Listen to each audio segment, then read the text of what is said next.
Good morning mga kanayon. For today's video mga kanayon ay ito, biking ulit tayo mga kanayon dahil medyo maganda ng panahon. Kagagaling ko lang magsimba mga kanayon sa Las Marinas Church. Ngayon ay pasyalan ko muna yung mga pinsan ko dito sa Park Lane mga kanayon, ano? Makipagpintuhan muna tayo mga kanayon. Medyo maganda-ganda ng panahon mga kanayon. Ayan. So bali papasok na tayo ng Park Lane mga kanayon at medyo matagal na rin tayong hindi nakapasyal dito sa mga pinsan ko, kaya pasyalan muna natin mga kanayon at stop over muna tayo dito mga kanayon sa tulay ng Park Lane. Okay,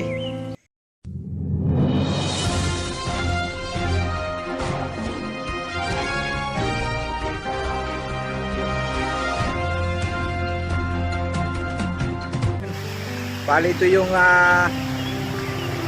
ilog dito sa Park Lane. Ayan, kasalukuyan na ginagawa yung wet trap po.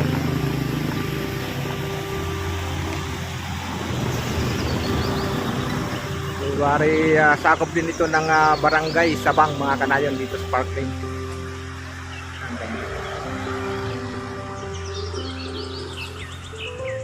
Tatakbo tayo papunta doon sa mga pinsan ko sa Park Lane dito. Alright, okay mga kanayon, ayan, nandito na tayo sa public market ng Park Lane Subdivision mga kanayon. Alisa ko pa rin ito ng General Trias mga kanayon, ano? Dito nakatira yung mga pinsan ko. Matagal na rin na hindi tayo nagdalaw dito sa kanila, kaya makikipagpintuhan muna tayo mga kanayon. Linggo ngayon mga kanayon, kaya yan, daming namamalingki mga kanayon, ano? Talagang marami na rin ng tao dito sa Park Lane Subdivision mga kanayon, ano? Parang nasa Summer Cresting. Ayan, yan, nagkahiyaan pa kami ni kanayon dyan, kaya pinapabanti na niya ako.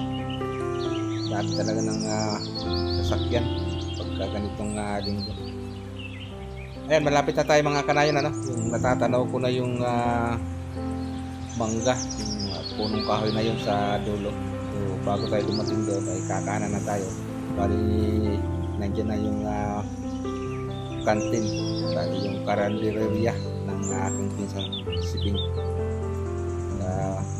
Paki-support na rin ng kanyang reels. Meron din siyang nagbablog din siya, Persila Imperial mga kanayon, ano?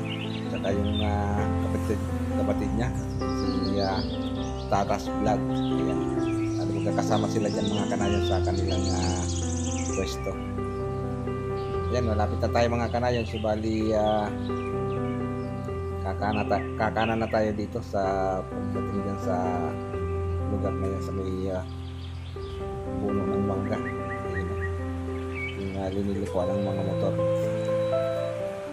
Malapit lang din ito sa amin mga kanayon, sa magkadikit lang itong subdivision na tinitirahan namin. Ayun mga kanayon, kakanan na tayo rito. So bali yan na yung kanyang pwesto. Yan. Alright, nandito na tayo mga kanayon. Ayan, kasalukuyan na nag-ihaw-ihaw naman si Vincent Ling. So bali dito ang kanyang kantin mga kanayon. Maganda itong pwesto niya dito mga kanayon dahil nasa harapan lang sila ng paradahan ng tricycle mga kanayon, ano?